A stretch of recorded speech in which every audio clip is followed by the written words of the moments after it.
Hoje é um dia em que todos os cristãos de todo o mundo relembram. É o dia em que Jesus realiza a última ceia e lava os pés dos seus discípulos. O texto que reflete esses fatos é de João capítulo 13, os versículos 1 até o 17. Nós queremos refletir sobre o lava-pés de Jesus e o significado dessa ação de completa humildade junto aos seus discípulos e o que essa ação tem a ver conosco nos dias de hoje. O texto de João 13 diz assim: Um pouco antes da festa da Páscoa, sabendo Jesus que havia chegado o tempo em que deixaria este mundo e iria para o Pai, tendo amado os seus que estavam no mundo, amou-os até o fim. Estava sendo servido o jantar e o diabo já havia induzido Judas Iscariotes, filho de Simão, a trair Jesus. Jesus sabia que o Pai havia colocado todas as coisas debaixo do seu poder e que viera de Deus e estava voltando para Deus. Assim, levantou-se da mesa, tirou sua capa e colocou uma toalha em volta da cintura. Depois disso, derramou água numa bacia e começou a lavar os pés dos seus discípulos, enxugando-os com a toalha que estava em sua cintura. Chegou-se a Simão Pedro, que lhe disse: Senhor, vais lavar os meus pés? Respondeu Jesus: Você não compreende agora o que estou lhe fazendo. Mais tarde, porém, entenderá. Disse Pedro: Não, nunca lavarás os meus pés. Jesus respondeu: Se eu não os lavar, você não terá parte comigo. Respondeu Simão Pedro: Então, Senhor, não apenas os meus pés, mas também as minhas mãos e a minha cabeça. Respondeu Jesus: Quem já se banhou precisa apenas lavar os pés. Todo o seu corpo está limpo. Vocês estão limpos, mas nem todos. Pois ele sabia quem iria traí-lo, e por isso disse que nem todos estavam limpos. Quando terminou de lavar-lhes os pés, Jesus tornou a vestir sua capa e voltou ao seu lugar. Então lhes perguntou: Vocês entendem o que lhes fiz? Vocês me chamam Mestre e Senhor, e com razão, pois eu o sou. Pois bem, se eu, sendo Senhor e Mestre de vocês, lavei-lhes os pés, vocês também devem lavar os pés uns dos outros. Eu lhes dei o exemplo, para que vocês façam como lhes fiz.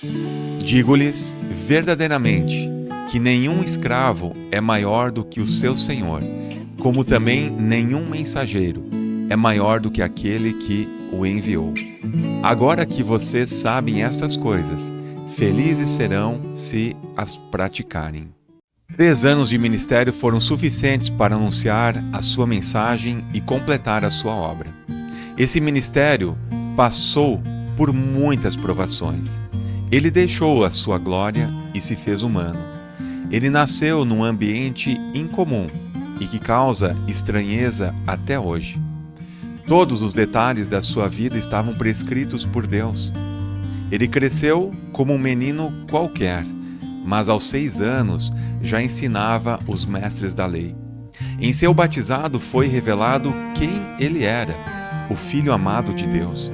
Depois dessa experiência incrível de bênção e de graça, foi levado ao deserto para ser tentado e provado pelo pior inimigo de todos, o próprio Satanás.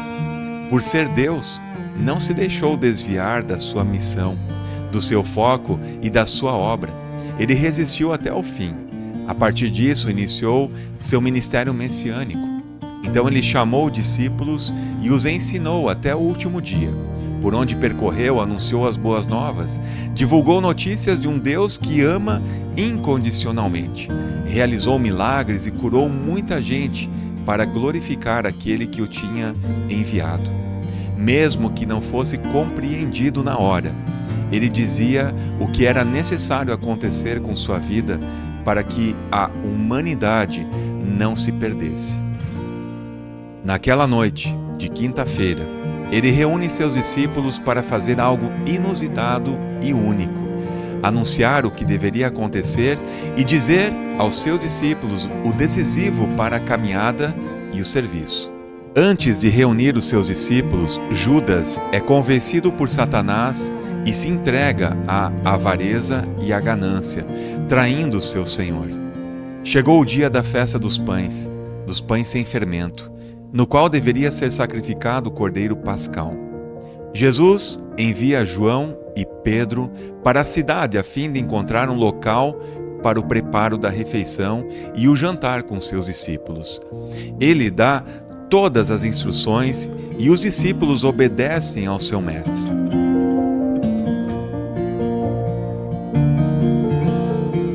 Eles encontram o homem com o pote de água, o qual receberia em sua sala de jantar o próprio Deus. Os discípulos fazem tudo como Jesus ordenou. É a última noite antes do aprisionamento, condenação e crucificação de Jesus. Nessa noite ele realiza o jantar da Páscoa com seus discípulos. Na contagem israelita, o dia começa às 18 horas.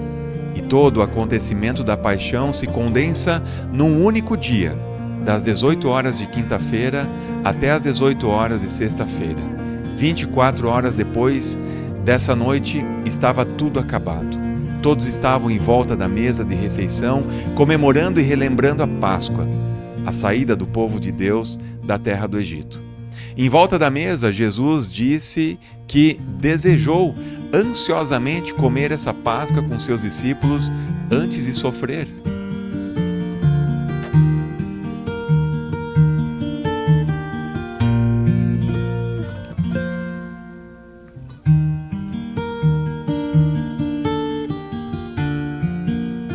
Durante a refeição, que era conhecida por todos, Jesus dá um novo significado ao pão e ao fruto da videira.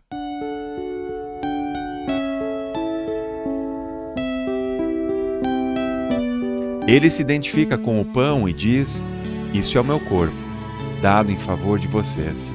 Façam isso em memória de mim." Ele reparte com seus discípulos, inclusive com Judas, que o traiu.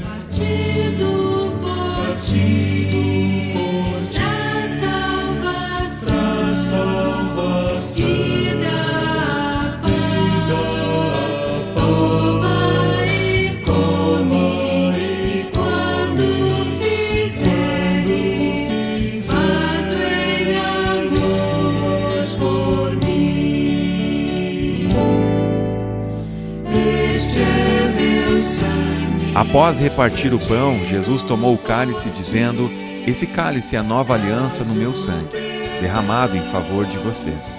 Tomem isto e partilhem uns com os outros."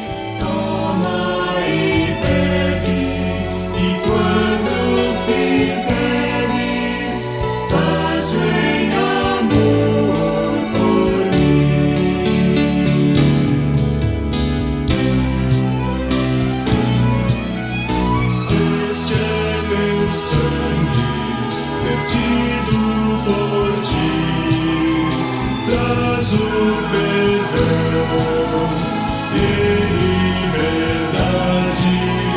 Toma e bebe, e quando fizeres, faz-o em amor. Deus entregou tudo nas mãos do seu Filho. Tudo está no controle de Deus. E tudo o que deveria acontecer com Cristo era da vontade de Deus por causa de cada um de nós. Cada detalhe desse episódio apavorante e sangrento de Jesus estava prescrito por Deus desde o nascimento do seu Filho. Os versículos 4 e 5 do nosso texto mostram a ação de humildade prática do Deus Filho. Ele lava os pés dos seus discípulos.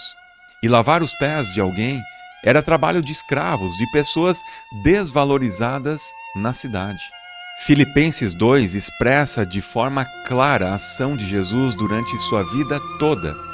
Embora sendo Deus, não considerou o ser igual a Deus era algo a que devia apegar-se, mas esvaziou-se a si mesmo, vindo a ser servo, tornando-se semelhante aos homens.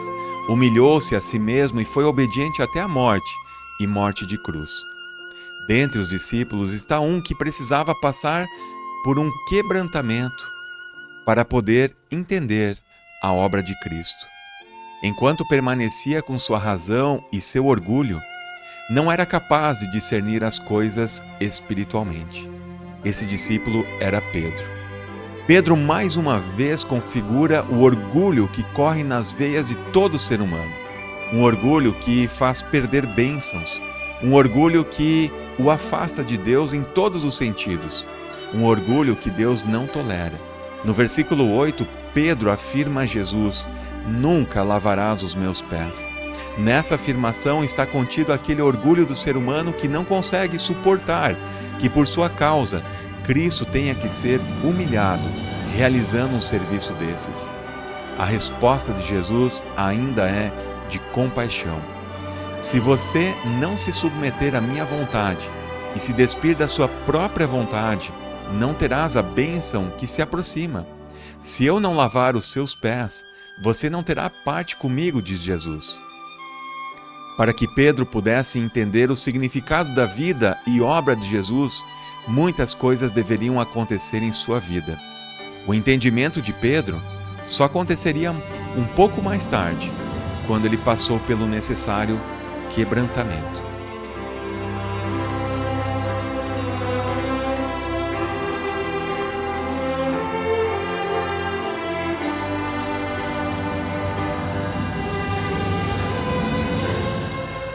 O ser humano não lavado e regenerado não terá parte com Deus.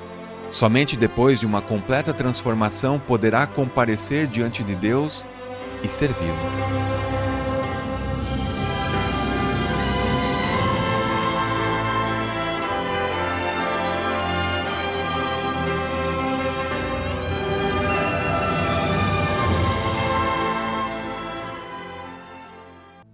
O sentido do lava-pés é apontar para o sacrifício de Jesus na cruz.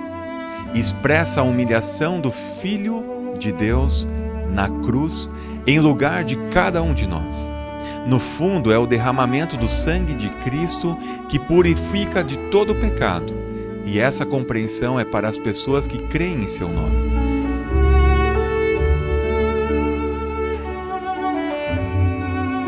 Como comunidade cristã, temos a necessidade de repetir o exemplo de Jesus, porque o nosso eu se opõe ao serviço de lavar pés, tanto de receber como de prestar esse serviço a outros.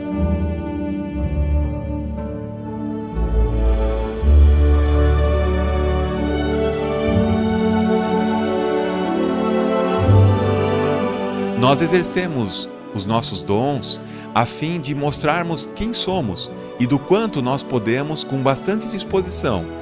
Contudo, o que não faz parte da nossa natureza é ajoelhar-nos e lavar os pés sujos.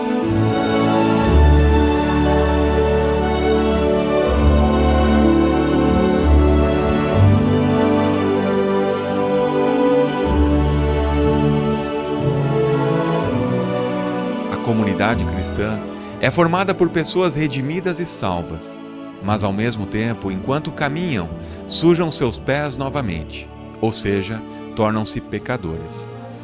Por isso, o lava-pés é indispensável no convívio comunitário. Na convivência, ferimos uns aos outros, evidenciamos a pequenez da nossa fé, a fraqueza do nosso amor, a debilidade da nossa esperança. Por isso, o lava-pés indica um caminho de convivência humilde, onde podemos e devemos abrir mão dos nossos direitos e lavar os pés uns dos outros.